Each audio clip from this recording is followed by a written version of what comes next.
দর্শক বন্ধুরা, welcome back to my YouTube channel. বন্ধুরা, আমার ইউটিউব চ্যানেলে আপনাদের সকলকে স্বাগত জানাই। তো চলুন বিভিন্ন স্বনামধন্য পত্র পত্রিকায় প্রকাশিত কয়েকটি বিশেষ খবর দেখে নেওয়া যাক। ত্রিপুরা দর্পণে প্রকাশিত বিশেষ খবরটি হল, হাইকোর্টের নির্দেশ সত্ত্বেও নিয়মিতকরণে তালবাহানা সর্বশিক্ষার শিক্ষক। সর্বশিক্ষা শিক্ষকদের নিয়মিতকরণ এবং তাদের বকেয়া দাবি মিটিয়ে দেওয়া নিয়ে দীর্ঘ সময় ধরে রাজ্যে একের পর এক আন্দোলন চলছে, কিন্তু কোনো সুরাহা হচ্ছে না এই সমস্যার। শুরু থেকে বলতে গেলে 2021 সালের 23 ফেব্রুয়ারি উচ্চ আদালত রাজ্যের সর্বশিক্ষার শিক্ষকদের নিয়মিতকরণের রায় দিয়েছেন। এরপর আদালত অবমাননা মামলা থেকে রেহাই পেতে রাজ্য সরকার বলেছিল ডিভিশন বেঞ্চের রায় মেনে নিয়েছে এবং সুপ্রিম কোর্টে এই বিষয়ে কোনো চ্যালেঞ্জ করবে না। অন্যদিকে সর্বশিক্ষার শিক্ষকদের নিয়মিতকরণ নিয়ে হাইকোর্টের নির্দেশ এবং কেন্দ্রীয় সরকার কর্তৃক শিক্ষকদের বেতন বাবদ অর্থ বরাদ্দের সবুজ সংকেত থাকার পরেও শিক্ষা দপ্তর এবং অর্থ দপ্তরের কতিপয় আধিকারিক সুপ্রিম কোর্টে স্পেশাল লিভ পিটিশন করার জন্য মুখ্যমন্ত্রীকে পরামর্শ দিচ্ছেন। সম্প্রতি জুট মিল ও হাবিলদার ইঞ্জিন ফিটার মামলায় আদালতে সরকারের মুখ পুড়েছে। বিজেপি সরকার ত্রিপুরায় ক্ষমতায় আসার পর সুপ্রিম কোর্টে যতগুলি স্পেশাল লিভ পিটিশন করেছে তার মধ্যে নিষ্পত্তি হয়েছে এই সময়ে প্রায় 100টি। এই এসএলপিগুলি ছাড়াও আরও অন্যান্য মামলার মধ্যে প্রায় সিংহভাগ মামলাতেই দেশের সর্বোচ্চ আদালতের ত্রিপুরা রাজ্য সরকারকে অপদস্থ হতে হয়েছে। উল্লেখ্য, 2021 সালের 8 জুন রাজ্য সরকার কেন্দ্রীয় সরকারকে চিঠি মারফত সর্বশিক্ষার ক্ষেত্রে উচ্চ আদালতের রায় কার্যকর করতে প্রয়োজনীয় অর্থের মঞ্জুরি দিতে আবেদন জানিয়েছেন। 2021 সালের 12 জুন রাজ্য সরকারের চিঠির প্রত্যুত্তরে কেন্দ্রীয় সরকারের সচিব তৎকালীন শিক্ষা সচিবকে জানিয়েছেন শিক্ষার অধিকার আইন 2009 এর 7(5) ধারা অনুযায়ী রাজ্যকে অর্থ বরাদ্দ করবে, আর উল্লেখ করেছেন চতুর্দশ অর্থ কমিশন ত্রিপুরা সরকারকে উন্নয়ন খাতে 32% থেকে বৃদ্ধি করে 42% অর্থ বরাদ্দ করেছে। শুধু তাই নয়, সেখান থেকে প্রয়োজনীয় অর্থ নিয়ে শিক্ষার অধিকার আইন বাস্তবায়ন করে উচ্চ আদালতের রায় কার্যকর করতে নির্দেশ দিয়েছিল কেন্দ্র। কেন্দ্রীয় সরকারের পক্ষ থেকে আরও বলা হয়েছে, সর্বশিক্ষার শিক্ষকদের পৃথক ক্যাডার করে রাখা যাবে না এবং শিক্ষকদের সমস্ত দায়িত্ব রাজ্য সরকারকে বহন করতে হবে। কিন্তু প্রশ্ন হলো, কেন্দ্রীয় নির্দেশ ও অর্থের সংস্থান বর্তমানে রাজ্যে রয়েছে, এরপরেও একাংশ শিক্ষা, অর্থ ও আইন দপ্তরের আধিকারিকেরা কেন কেন্দ্রের নির্দেশকে বাস্তবায়িত করছে না? অভিযোগ উঠেছে, সংশ্লিষ্ট দপ্তরের একাধিক আমলারা রাজ্যের শিক্ষামন্ত্রী তথা মুখ্যমন্ত্রীকে কালিমালিপ্ত করতে প্রয়াস চালিয়ে যাচ্ছে।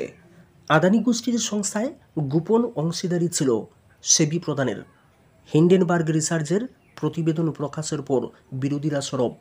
শনিবার সকালে ভারতে ফের একবার ঝড় উঠতে চলেছে বলে ইঙ্গিত দিয়েছিল হিন্ডেনবার্গ রিসার্চ, আর শনিবার রাতেই বোমা ফাটালো মার্কিন সংস্থা হিন্ডেনবার্গ রিসার্চ। এতে মোদি জামানায় ভারতে শেয়ার বাজারের নিয়ন্ত্রক সংস্থা security exchange board of India তথা সেবির স্বশাসিত ও নিরপেক্ষ ভূমিকা নিয়েই বড় প্রশ্নচিহ্ন তৈরি হয়ে গিয়েছে। হুইসল ব্লোয়ারের তথ্য উদ্ধৃত করে হিন্ডেনবার্গ রিসার্চ জানিয়েছে, সেবির বর্তমান চেয়ারপারসন মাধবী বুচ এবং তার স্বামীর আদানির অফশোর কোম্পানিতে অংশীদারিত্ব রয়েছে। হিন্ডেনবার্গ রিসার্চের এই রিপোর্ট প্রকাশ হতেই আরও একবার চনমনে করে তুলেছে দেশের শাসক দল বিজেপির বিরোধীদের। সেই রিপোর্টকে হাতিয়ার করে বিরোধী জোট ইন্ডিয়ার বিভিন্ন শরিককে কারচুপি ধামাচাপা দেওয়ার অভিযোগে কাঠগড়ায় দাঁড় করিয়েছেন কেন্দ্রীয় সরকারকে। নতুনভাবে দাবি উঠেছে যুগ্ম সংসদীয় তদন্ত কমিটি গঠনের, যে দাবি 1 বছর ধরে সরকার মানেনি। আদানি গোষ্ঠীর বিরুদ্ধে শেয়ার মূল্য কারচুপির অভিযোগ তোলার পর মার্কিন সংস্থা হিন্ডেনবার্গ রিসার্চের নতুন অভিযোগ, ভারতের শেয়ার বাজারের নিয়ন্ত্রক সিকিউরিটিজ অ্যান্ড এক্সচেঞ্জ বোর্ড বা সেবির সর্বময় কর্ত্রী মাধবী পুরী বুচ ও তার স্বামী ধবল বুচের বিরুদ্ধে। সাম্প্রতিকতম রিপোর্টে তারা বলেছেন, আদানি গোষ্ঠীর শেয়ার দর কারচুপির অভিযোগ সেবি ঠিকমতো তদন্ত করেনি, কারণ সংস্থার কর্ণধারেরই স্বার্থ সেখানে জড়িয়ে রয়েছে। হিন্ডেনবার্গ শনিবার জানিয়েছে, বিদেশে যে 2 সংস্থার তহবিল ব্যবহার করে ঘুরপথে আদানিদের সংস্থায় বিনিয়োগ করা হয়েছিল, একসময় তার অংশীদার ছিলেন মাধবী।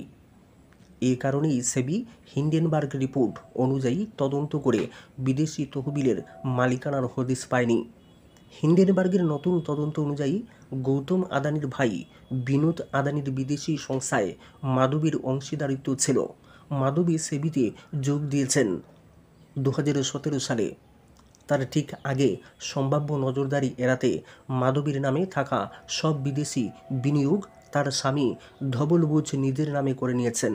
শনিবার প্রকাশিত রিপোর্টে তারা জানিয়েছেন, মাধবী এবং ধবল বারমুডা ও মরিশাসের দুটি তহবিলে লগ্নি করেছিলেন। সেই তহবিলের টাকা ঘুরপথে চলে গিয়েছে আদানিদের সংস্থায়। এইভাবে বাড়িয়ে তোলা হয় আদানি গোষ্ঠীর শেয়ার দর। মাধবী সেবিতে যোগ দিয়েছেন 2017 সালে। তার আগে ওই তহবিল থেকে সরকারিভাবে বেরিয়ে গেলেও পরের বছর 2018 সালে স্বামীর নাম করে ব্যক্তিগত ইমেল মারফত ইউনিট ভাঙান। এই কারণেই বিদেশি তহবিলের মালিকানার খোঁজ করতে সেবি আগ্রহ দেখায়নি। হিন্ডেনবার্গের রিপোর্টে বলা হয়েছে, মালিকানার খোঁজ পেতে হলে সেবি কর্ণধারের উচিত আয়নার দিকে তাকানো। শনিবার রাত থেকেই এই নিয়ে শুরু হয়ে যায় রাজনীতি। কংগ্রেস নেতা জয়রাম রমেশ, তৃণমূল নেত্রী মহুয়া মৈত্র, সুস্মিতা দেব, সাকেত গোখলে, শিবসেনার উদ্ধব প্রিয়াঙ্কা চতুর্বেদী, আম আদমি পার্টির আপ মনীষ সিসোদিয়ার নতুন করে তদন্তের দাবি জানাতে থাকেন। যুগ্ম সংসদীয় কমিটি গঠনের দাবিও নতুন করে জানানো হয়েছে। সোশ্যাল প্ল্যাটফর্ম এক্সে একটি পোস্টে কংগ্রেস প্রধান মল্লিকার্জুন খার্গে বলেছেন, সিবিআইয়ের আগে 2023 সালের হিন্ডেনবার্গ রিপোর্ট প্রকাশের পর সুপ্রিম কোর্টের সামনে প্রধানমন্ত্রী মোদীর ঘনিষ্ঠ সহযোগী আদানিকে ক্লিন চিট দিয়েছিল। এখন সেবি প্রধানকে জড়িত একটি নতুন অভিযোগ উঠেছে। এই ব্যাপক কেলেঙ্কারি তদন্তের জন্য একটি যৌথ সংসদীয় কমিটি জেপিসি তদন্ত অপরিহার্য।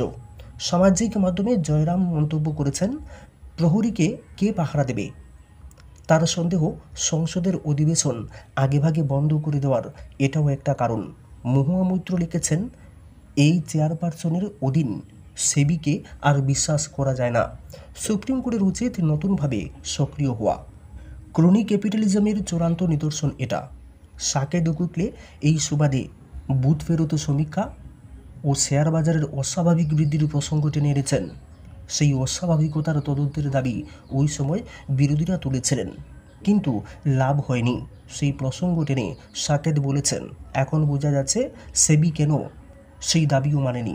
18 মাস জেলবন্দি থেকে জামিনে মুক্তি পেয়ে আম আদমি নেতা মনীষ সিসোদিয়া জানতে চান, ইডি সিবিআইয়ের কি সাহস হবে তদন্ত করার, নাকি তারা আছে শুধু বিরোধীদের হয়রান করার জন্য?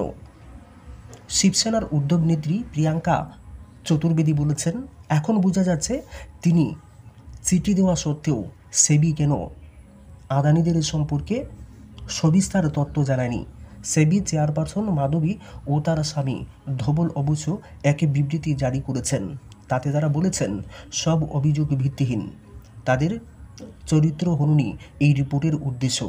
বুচ দম্পতি বিবৃতিতে বলেছেন, যাবতীয় আর্থিক তথ্য প্রকাশ্যে আনতে তারা প্রস্তুত। যখন তারা কোনো সরকারি পদে ছিলেন না, সেই সময় সব তথ্য যে কোনো সংস্থা খতিয়ে দেখতে পারে। আদানি গ্রুপ হিন্ডেনবার্গ রিসার্চের সাম্প্রতিক অভিযোগগুলিকে দৃঢ়ভাবে প্রত্যাখ্যান করেছেন।